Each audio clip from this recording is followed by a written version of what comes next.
Ako si Mia, at sa bawat salitang binibigkas ko, isinisilang ang buhay ng wikang Filipino, ng lahing Pilipino. Sa makabagong mundo, sa pag-usbong ng pagbabago, ang wikang Pilipino ay patuloy na dumadaloy sa ating pagkatao.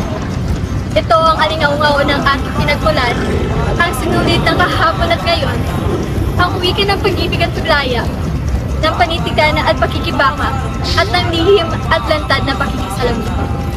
Higit pa ito sa gamit ng bibig dahil ito ay pintig ng ating mga puso, ng tinig ng ating bayan, at diwa na kailanmay hindi magagamit.